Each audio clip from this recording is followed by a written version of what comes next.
But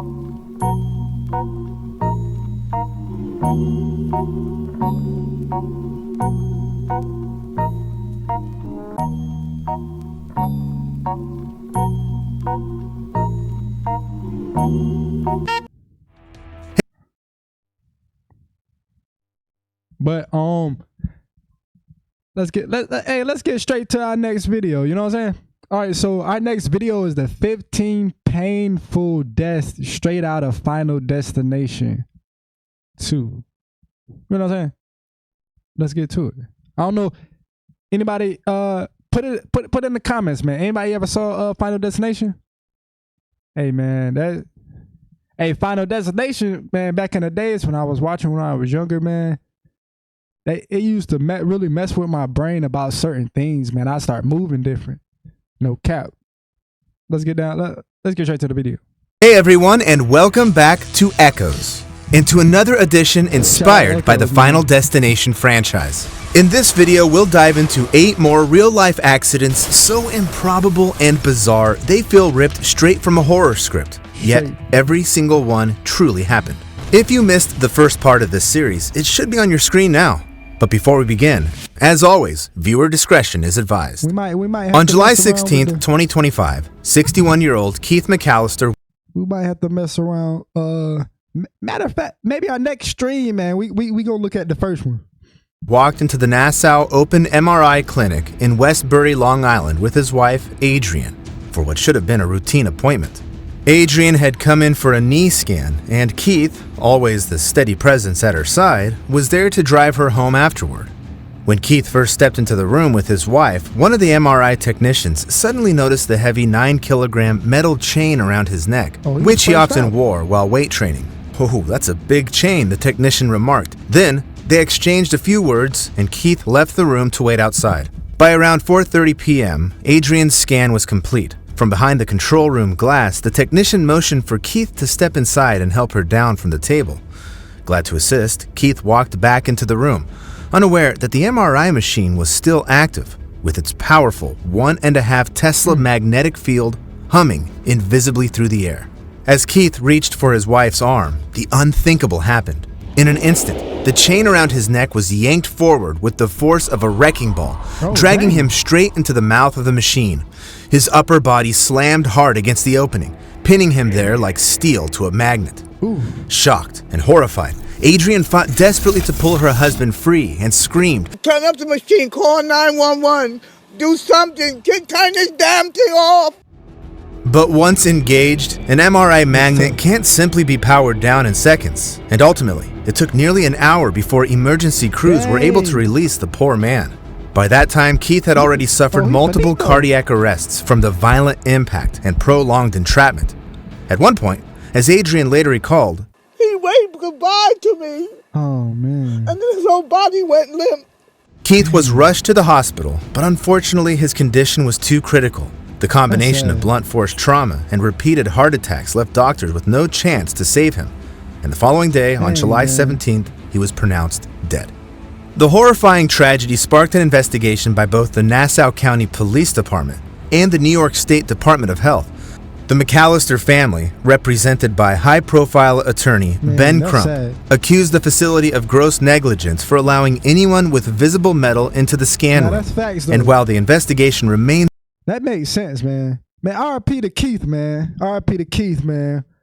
The doctor should have known, bruh. You know what I'm saying? The doctor should have known.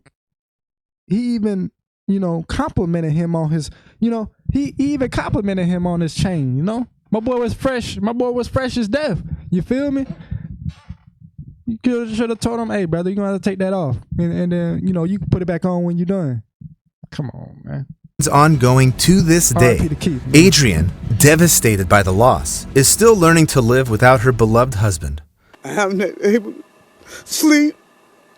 I'm barely eating. I just can't believe. That's sad, man. Get that paper. I'm still trying to wrap my head around the whole thing. Unfortunately, the next tragedy also unfolded in a split second, right in front of a loved one. Only this time, the danger came hurtling across a busy highway. On Wednesday morning, August 14th, 2024, 20-year-old Autumn McClure slid into the front passenger seat of her boyfriend's car in the quiet Tennessee town of Saudi Daisy. The couple's plan was simple: drop Autumn's little brother off at daycare in nearby Ringgold, Georgia, and then go about the rest of the day. The drive south along Interstate 75 was routine. Traffic moved steadily, the summer morning sun glinting off the hoods of cars. Autumn glanced toward the back seat now and then, checking on her brother, who was quietly looking out the window. Her boyfriend, Tyler Nunley, kept the car at highway speed as they approached the Georgia state line. Meanwhile, somewhere ahead, a large commercial truck lost a critical piece of its braking system, a solid metal brake drum weighing more than 55 kilograms. Within seconds, it bounced hard on the asphalt, then launched into the air like a shot from a cannon. In a cruel twist of fate, it came hurtling straight toward Tyler's car. The explosion of glass was instant, and no one inside even had time to react before the heavy steel slammed into Autumn's chest and neck with devastating force. Tyler managed to pull the vehicle off the interstate and into a nearby parking lot as horrified drivers called 911. Emergency crews arrived within minutes, but the trauma was far too severe to be survivable. And tragically, Autumn was pronounced dead at the scene. In a single moment, Autumn's large... Bro, that's crazy, bro. Something like that just happening, bro. That's why I was saying in the beginning, bro. When I first originally saw Final Destinations in like the first, second, and third, I was like, bro, you gotta be aware, bro. Random things happen. You know what I'm saying? RP to Autumn, man. RP to family Autumn, lost a beloved daughter and sister, That's tough, known man. for her warmth, love of animals, and the bright future tough. she was building. Tyler, still shaken by the tragedy that unfolded right before his eyes, later shared his grief in an Instagram post just 2 days later, calling Autumn the brightest, most spectacular part of my life. Yet the next deadly strike didn't come from speeding metal or a runaway vehicle, but from something far more ordinary. It was just after noon on a warm, breezy summer day at Garden City Beach in Horry County, South Carolina, on August 10th, 2022. Whoa, that's my city. Hold up, nah. Whoa, and 2 days before my birthday. Hold up, man. Hold up. They was in the city. It was just after noon on a warm, breezy summer day at Garden City Beach in Horry County, South Carolina, on August 10th, 2022. Tourists and locals dotted the sand with folding chairs, towels, and umbrellas, the usual colorful patchwork of a mid-August afternoon. Among them was 63-year-old Tammy Perot, a well-known and much-loved member of the nearby Surfside Beach community, spending the day with her husband, Mike, and several friends. The morning had been calm, but shortly before 12:40 p.m., wind speeds began to pick up, with the gusts... Is this from the movie? I'm not sure, to be honest. I think what he's basically saying is these are some of the situations that are similar to how like the movie was going, like these random encounterments. I think a couple of them might be equivalent to how it could have happened in the movie, but I think most of them are just reaching around 33 kilometers per hour. Not unusual for a coastal afternoon, but enough to make beach umbrellas extremely dangerous. And somewhere up the shoreline, one of those umbrellas, already open and planted in the sand, had not been anchored deeply enough. A sudden gust ripped it free, sending it tumbling end over end down the crowded beach. Several beachgoers shouted warnings, but it happened too quickly for anyone to react. Tammy, sitting with her friends, simply didn't have time to move before the umbrella's shaft struck her arm, then drove into her upper chest with tremendous force, piercing her ribcage. Bystanders rushed in immediately, among them off-duty medical professionals who applied pressure and tried to keep her conscious. Meanwhile, Mike knelt beside his wife, holding her hand. Emergency responders from Merle's Inlet Garden City Fire District and Horry County Police Beach Patrol arrived within minutes and rushed Tammy to the emergency department at Waccamaw Medical Center. But despite the rapid response, doctors were unable to save her. In less than an hour after the accident, Tammy was pronounced dead from chest trauma and catastrophic internal injuries. The Surfside Beach community reeled from the news. Tributes man. poured Hold in on, stand online, up, man. especially from Scotty's Beach Bar, where Tammy was a regular, and my from city. friends who called her one of a kind. And for her husband, he later reflected on the surreal speed of events, saying Tammy bled out in maybe 30 or 40 seconds, and that Dang. nothing could prepare him for how suddenly she was taken away. According to the U.S. Consumer Product Safety Commission, nearly 31,000 umbrella-related injuries were treated in U.S. What? hospitals between 2008 and 2017. Yet fatalities like 31,000? Tammy's are considered one in a Dang. million. But as the next tragedy shows, sometimes the odds mean nothing at all, because what are the chances of walking out your front door and being struck dead by a falling brick? Still, shockingly, that is exactly what happened in our next case. On February 13th, 2024, 74-year-old Dale Singer, a retired educator and longtime resident of Brooklyn's Sunset Park, stepped outside her century-old brownstone to clean the front steps. The storm that had passed through earlier had left a powdery layer across the stoop, and like countless New Yorkers after a snowfall, she wanted the entrance safe and dry before anyone came or went. She was focused on her work, shovel in hand, when a section of the building's decorative brick facade, perched high above the doorway, suddenly gave way.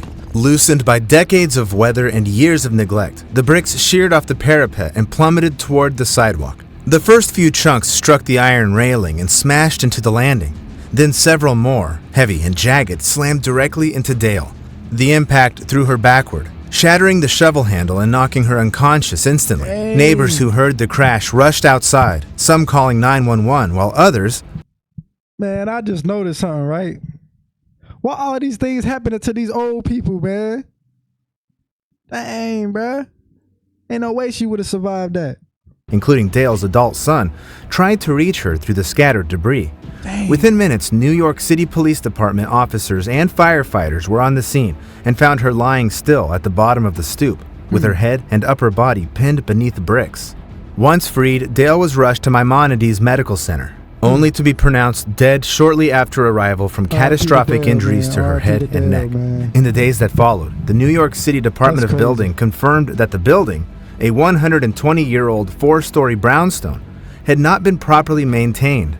Eventually, the property owner was issued violations for failing to keep the facade in a safe condition.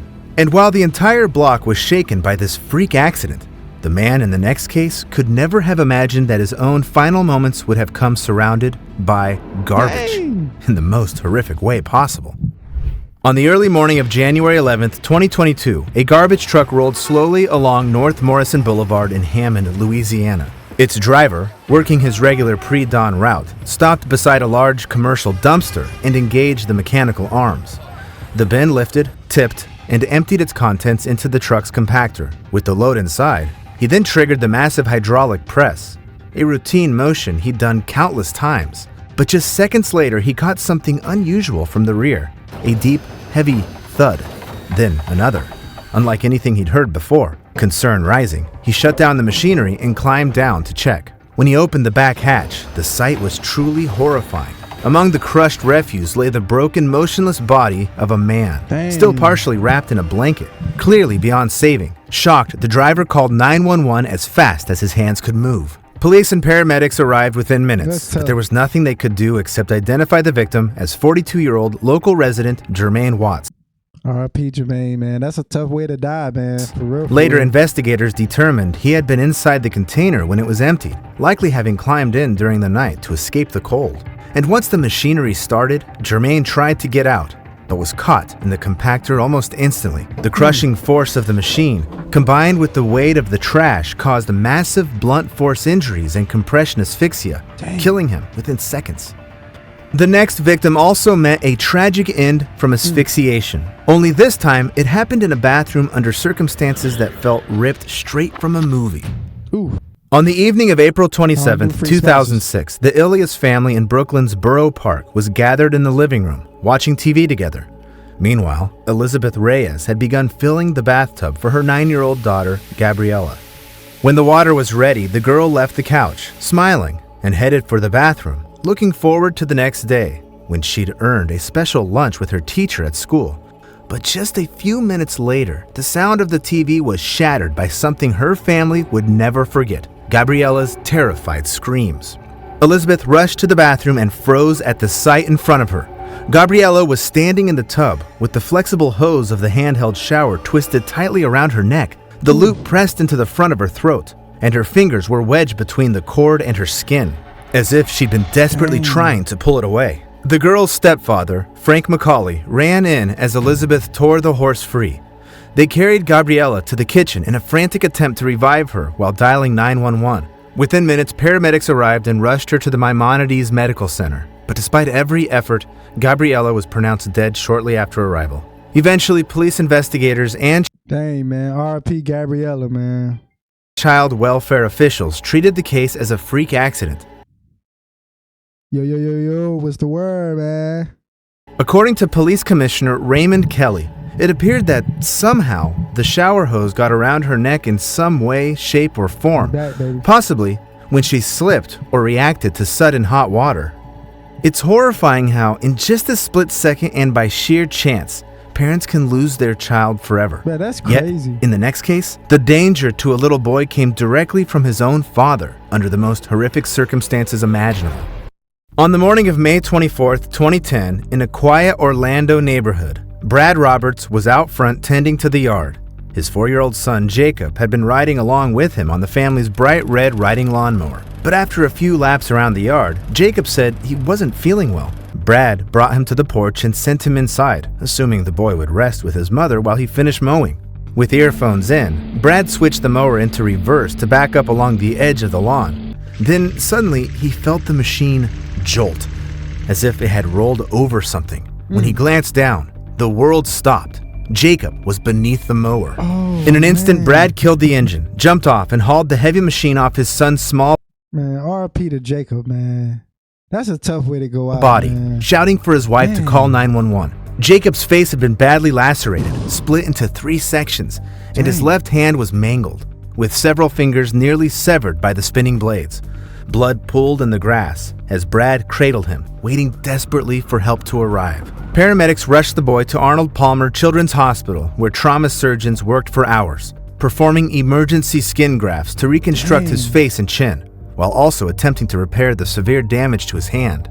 Miraculously, against all odds, Jacob survived.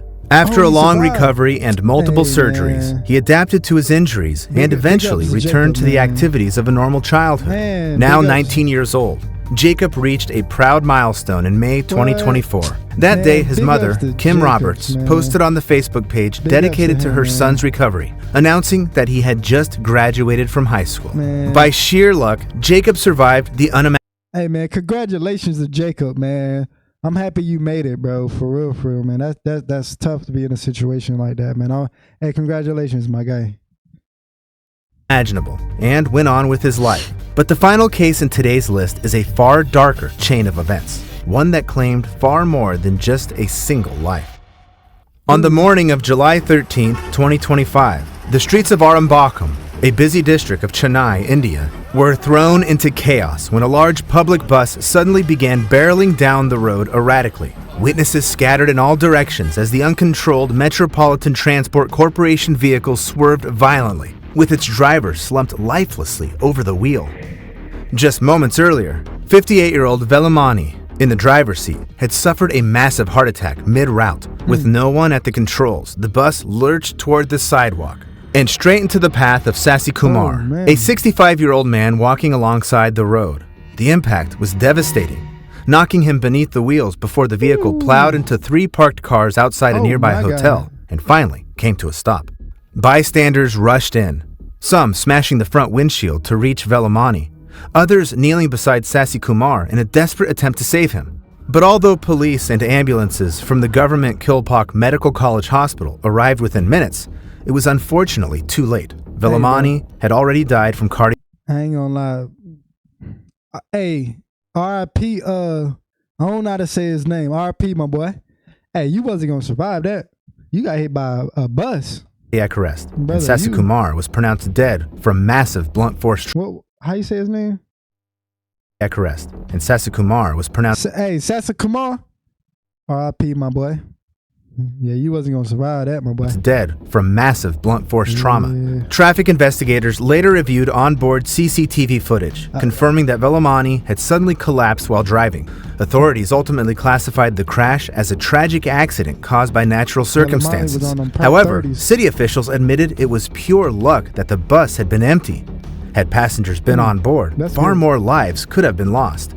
These 8 real-life tragedies prove that the most haunting stories aren't confined to horror scripts. They can unfold in everyday life, without warning. None of the people we talked about today were courting danger. They were simply living their lives, going to work, running errands, spending time with loved ones, until fate dealt them an unthinkable hand. That's crazy, bro. Now let me ask you, how many of these cases reminded you of scenes from the Final Destination franchise? And do you know of any similar accidents you'd like me to cover in the next part? Let me know in the comments. Nah, that's facts though, man. Stuff like that is scary, bro. Like, within seconds, you know what I'm saying? Within seconds, these type of things could like happen, bro. That's crazy, man. That's crazy. RIP to everyone that had passed, man.